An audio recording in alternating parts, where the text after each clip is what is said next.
amigos, acho-me aqui presente para continuarmos falarmos sobre a natureza do corpo de Jesus, que é o que nós estamos vendo sobre a vida dele, desde que antes mesmo dele reencarnar.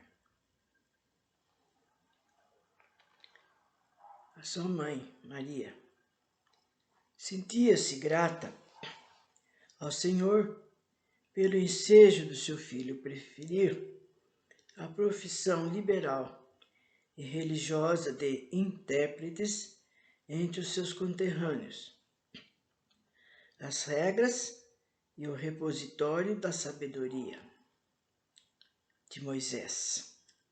Mas os irmãos de Jesus nem todos apreciavam devidamente a tarefa sadia,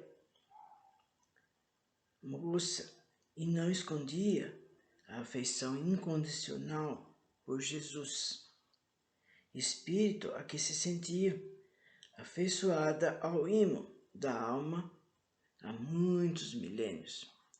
Então, Maria acompanhava o filho desde pequeno e depois, conforme ele foi se desenvolvendo, foi mostrando a maneira de ser dele, né? Brincava como as outras crianças, mas havia momentos em que ele ficava muito taciturno, pensativo, calado. E os seus irmãos, porque ele tinha já irmãos por parte de José, né? Que eram filhos dele do primeiro casamento. E ele, ficando viúvo, casou-se com Maria, tendo Jesus e outros filhos ainda. E os irmãos de Jesus, principalmente os mais velhos, né? Eles não aceitavam essa maneira de ser de Jesus, implicavam com ele, achavam ruim mesmo. Mas à medida que se aproximava o término da missão de Jesus, embora ela, a Maria, ignorasse isso, em vigília, uma estranha melancolia e esquisito sofrimento lhe invadia a alma. Inconscientemente, Maria se preparava para testemunhar os quadros mais dolorosos de sua vida, que seriam o martírio e a crucificação de seu filho. Haviam aqueles que o chamavam de profeta de Israel, outros de libertador do povo judeu. Porém, havia aqueles que o chamavam de louco ou imbecil, enquanto Sinédrio exprimia-se, né, tentando conhecer-lhes os projetos aparentemente sediosos. Né? Então, desde que ele era mocinho, já eles ficavam de olho, né? Porque, como eu falei outra vez, ele já com 12 anos, a mãe dele foi encontrá-lo falando com os rabinos, com aqueles sacerdotes que tinham toda a sabedoria e estavam todos cabisbaixo de ver aonde que um menino, né, tinha tanto conhecimento. E ainda eles falavam, ele é filho de família pobre, não teve ascensão a grandes estudos. Como que poderia acontecer isso? Então, o Sinédrio, ele ficava tentando, procurando desde cedo, né, vigiando para ver o que era isso, de onde que tinha saído esse jovem tão proeminente. Era um santo para uns ou um perigoso anarquista para outros, Jesus. Na gestação de Maria não houve nada de anormal. Foi uma parturiente feliz. José amparava Maria em todos os sentidos. Ele era um homem de costumes regrados, frugal à mesa, e avesso aos vícios e às paixões inferiores. Maria também viveu os fenômenos próprios de certas parturientes, tais como depressão sanguínea, o incômodo respiratório, fadiga. Então vocês estão vendo, gente, que Jesus nasceu, né? Enquanto ele viveu os 9 meses no ventre da mãe, a mãe também sentiu tudo que era normal, que todas as outras mulheres sentiam. Então não tinha nada de diferente, nada de misterioso, né? Aí chegando até o dia do nascimento dele. Maria contava 15 anos de idade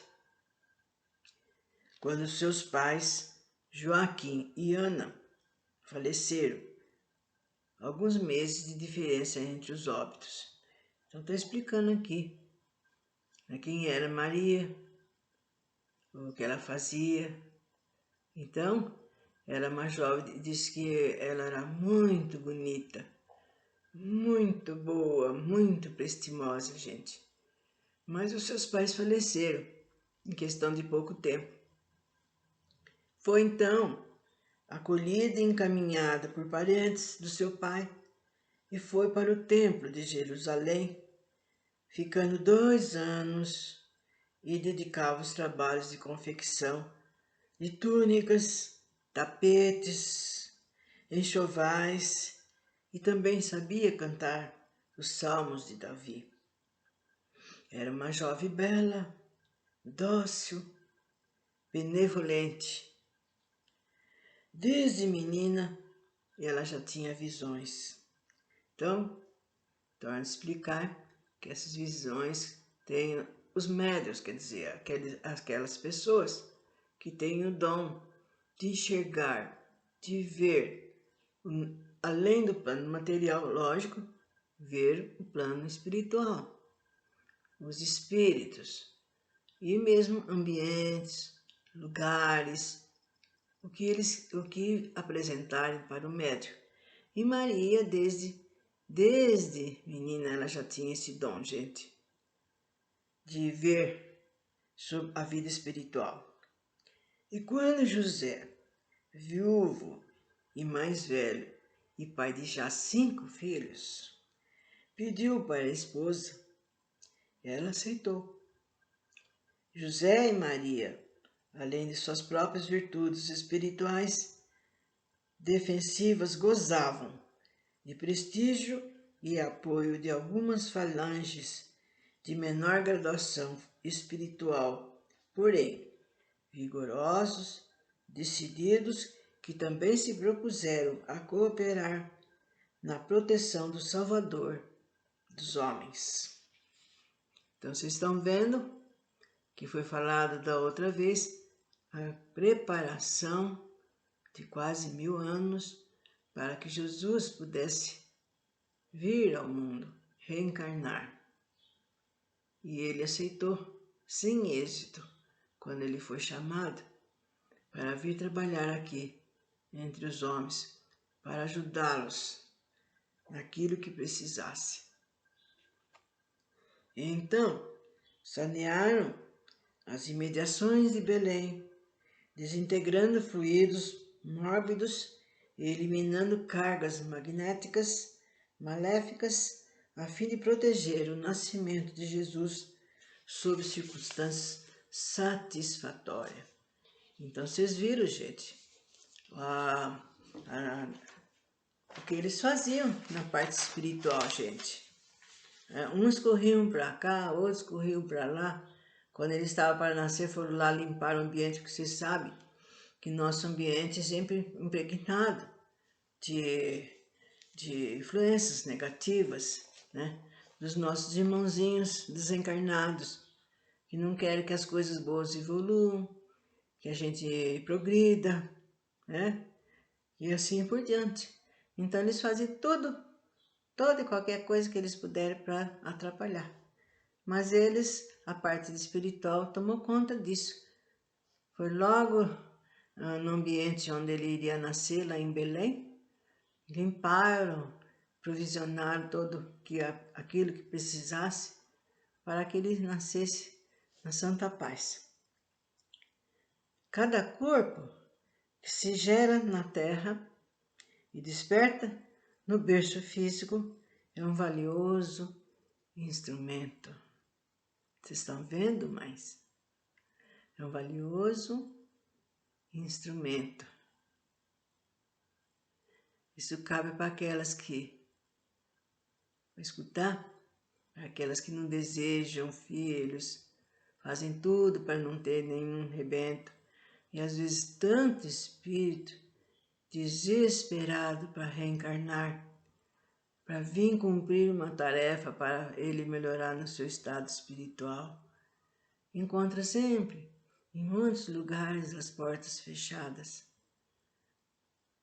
E não é por aí, a gente tem que contribuir. Contribuir. Dá trabalho. O que não dá trabalho nessa vida? E depois a gente está colaborando. A gente também não nasceu? E por acaso vocês pensam que a gente nasceu assim no estalar de dedos? Não. Também houve trabalho. Houve trabalho até a aquisição de todos aqueles que deviam fazer parte da nossa vida. Foi também preparado. Então ninguém nasce assim, a 3x2. Então vocês pensem bem, principalmente aquelas que estão grávidas, né? Não fiquem tristes, não fiquem indiferentes. Procure mudar de maneira de ser, né? E ame esse filho ou filha que vem vindo por aí. Poderá ser uma aliada, poderá ser uma pessoa futuramente que vai amparar os seus pais velhinhos. E por aí muita coisa acontecerá.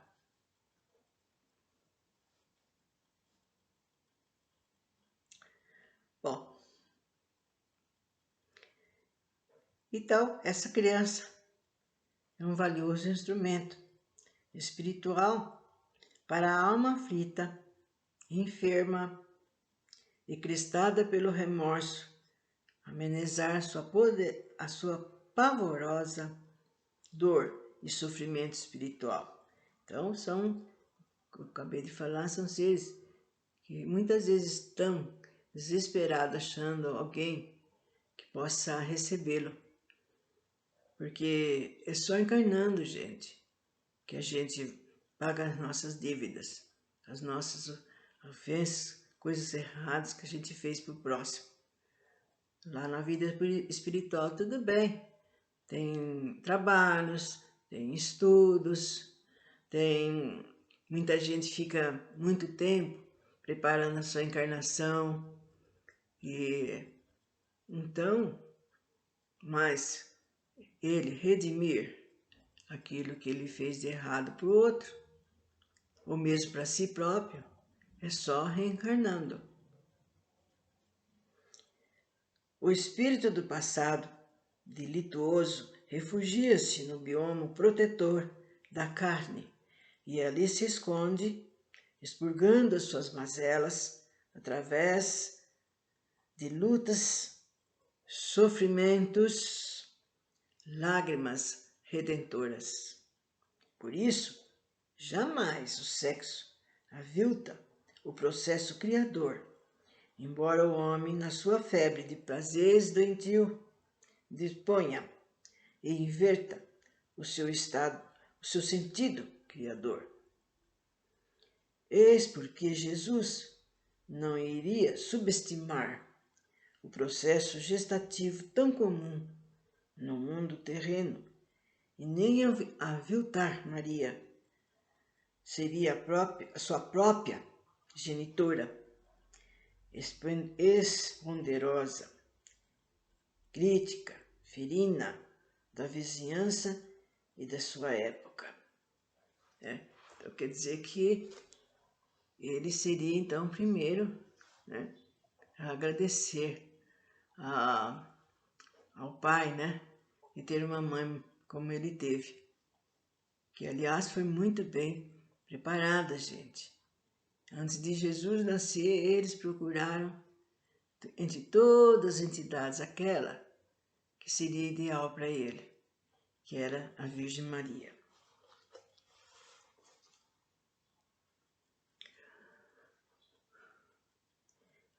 A redenção do homem principiou justamente pelo fato do Messias não ter fugido ao processo comum da gestação, mas ainda valorizaram com sua presença e acatamento, malgrado a corrupção do homem. Então, está dizendo, mais uma vez, que ele precisou um preparo enorme, tremendo, para que ele pudesse se ajustar ao meio carnal, né? E que nem por isso, gente, apesar dele vir numa tarefa grande, numa missão não vista antes na Terra, ele se propôs a ser igualzinho, passar por tudo que todo e qualquer homem ou criança passasse. E foi assim. A Virgem Maria ficou grávida e daí por diante tudo se processou normalmente, igualzinho a toda e qualquer mulher grávida, gestante. Mas teve alguns probleminhas, ele nasceu sadio, uma criança maravilhosa. Então, ficaremos por alguns momentos, não agora, mas continuando com essa vida, com essa preparação, com esse nascimento que Jesus, né, passou, para que todos vissem. Porque muitos acharam que não era, que ele, pelo fato dele vir com uma missão grande, ele viria diferente, teria privilégios, não passaria por determinadas coisas. Mas não, ele se propôs a ser um vivente igual, totalmente igual a todos os homens, né? Depois, conforme no caminhar da gente falar da sua mocidade, depois quando ele ficou adulto, vocês vão ver. E por aí vai, que tudo de bom cai em nossos lares, gente.